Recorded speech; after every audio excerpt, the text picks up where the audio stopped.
لعنت بهش. رابین، بیا اینجا رابین.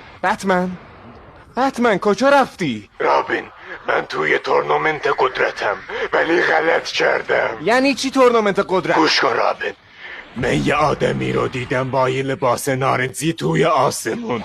میگفت بیا کنار من از این حرفا. یه چیز آبی زد و همه جا روشن شد.